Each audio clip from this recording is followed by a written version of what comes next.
அனாமிகா வந்து இங்கே என்ன பண்ணுறாங்கன்னா, செமையா வந்து யோசனை பண்ணிகிட்ருக்காங்க. விஜய் வந்து அனாமிகா கிட்ட பேசாம வந்து ஃபுல்லாக ஒதுக்குறாரு. அதனால் அனாமிகா செம கடுப்பாறாங்க. என்ன இந்த விஜய் இப்படி பண்ணுறாரு? நம்மக்கிட்ட பேசக்கூட மாட்டேங்கிறாரே! நம்மள வந்து இவ்வளோ நாள் வந்து அட்லீஸ்ட் வந்து கொஞ்சம் திரும்பியாவது பார்ப்பாரு நம்ம சொன்னா. ஆனா, இப்போ நம்மள திரும்பி கூட பார்க்க மாட்டேங்கிறாரு. இத இப்படியே விட்டா வேலைக்கே ஆவாது. விஜய நம்ம வழிக்கு கொண்டு வந்தே ஆவணும் அப்படின்னு சொல்லிட்டு யோசிக்கிறாங்க. அதன்படி வந்து விஜய் ரூமுக்கு வராரு. அங்க பார்த்தா ஒரு அலங்கரிச்சு வந்து அனாமிகா ரொம்ப வந்து டெக்கரேஷனோட இருக்காங்க. அத பார்த்து விஜய் வந்து எதுவுமே சொல்லாமல் போயிடுறாரு. விஜய் ஒரு நிமிஷம் நில்லுங்க அப்படின்றாங்க. என்ன விஷயம்? எதுக்கு கூப்பிட்றேன்? என்ன விஜய் இப்படி சொல்கிறீங்க? நம்ம வாழ்க்கை ஆரம்பிக்க வேணாவா? ஏன் இவ்வளோ நாளாக உனக்கு தெரியலையா வாழ்க்கை ஆரம்பிக்கணும்னு சொல்லிட்டு இப்போ தான் தெரியுதா அப்படின்னோடனே, என்ன விஜய் இப்படி பேசுகிறீங்க? இவ்வளோ நாள் விட்டுருங்க விஜய், நடந்தது நடந்து போகுது, எல்லாத்தையும் மறந்துடுங்க.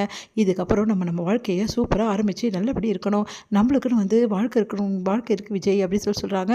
அதை கேட்டுட்டு வந்து, இங்கே பார், நீ எப்போ என் மேலே வந்து கம்ப்ளைண்ட் கொடுத்து என்னை உள்ளே தள்ளினியோ அப்போவே உனக்கும் எனக்கும் உள்ள பந்தம் அறுத்து போச்சு.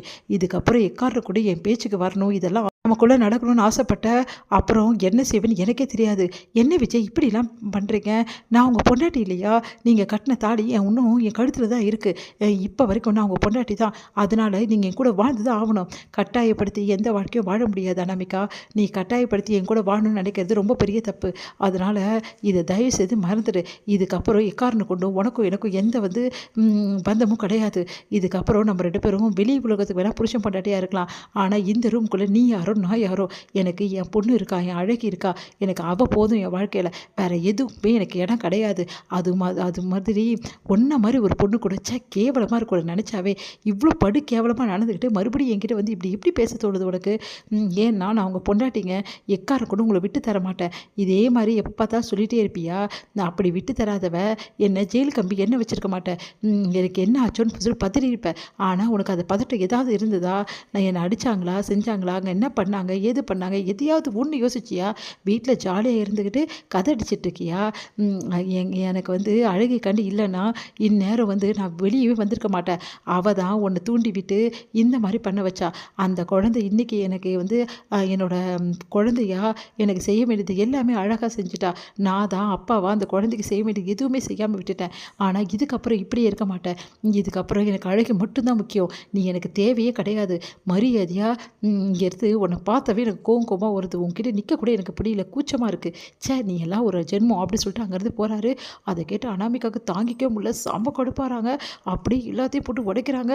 விஜய், நீ என்னை ரொம்ப இன்சல்ட் பண்ணிட்ட, ரொம்ப அசிங்கப்படுத்துகிற, ஐயா இவ்வளோ அசிங்கப்படுத்துகிற, உன்னை நான் சும்மாவே விட மாட்டேன், உன்னை என்ன செய்கிறேன் பாரு அப்படி சொல்லிட்டு யோசிக்கிறாங்க.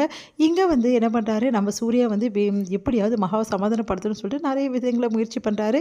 அதன்படி வந்து என்ன பண்ணுறாரு, அழகியை வந்து கூட்டிகிட்டு போயிட்டு எப்படியாவது வந்து சமாதானப்படுத்தலாம் அப்படி சொல்லிட்டு மீன்லாம் வாங்கிட்டு போயிட்டு கொடுக்குறாரு நம்ம வந்து மகாவுக்கு.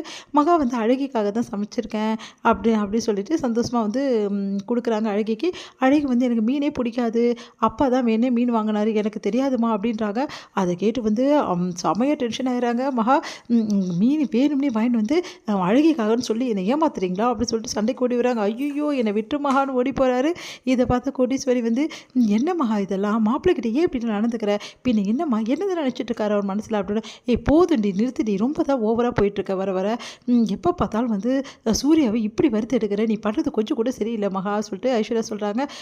நீ அமைதியாக இருக்கா, இவர் பண்ணதெல்லாம் கொஞ்சம் நெஞ்சமா, நீ இப்படியே பண்ணியிருந்தா அவ்வளோதான், வாழ்க்கை இப்போ தான் மகா வாழ்வ, ஏன் மகா இப்படிலாம் பண்ணிகிட்ருக்க அப்படி சொல்லிட்டு எல்லாரும் அட்வைஸ் பண்ணுறாங்க. கோட்டீஸ்வரி சொல்கிறாங்க, இதுலேருந்து உனக்கு என்ன தெரியுது மகா, மாப்பிள்ளை உன்னையே சுற்றி சுற்றி வர்றாரு, அந்தளவு உன் மேலே அவ்வளோ பாசம் வச்சுருக்காரு, ஆனால் அதை கொஞ்சம் கூட புரிஞ்சுக்காம ஏன் மகா இப்படி கடுமையாக நடந்துக்கிற மாப்பிள்ளை கிட்ட, தயவு செய்து மாப்பிள்ளையை மன்னிச்சுட்ரு மகா, மாப்பிள்ளை கூட சேர்ந்து வாழுமா அப்படி சொல்கிறாங்க. நீ அமைதியாக இருமா, எனக்கு அவரை பார்த்தா கோவமாக வருது, அப்படி ஏன் இப்படி இருக்காரோ அப்படின்றாங்க.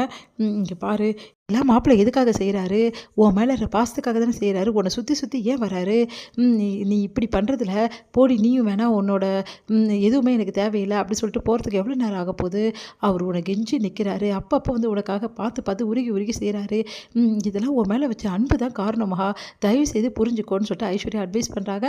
மகா யோசிக்கிறாங்க சூர்யாவை பற்றி. இதோட முடியுது.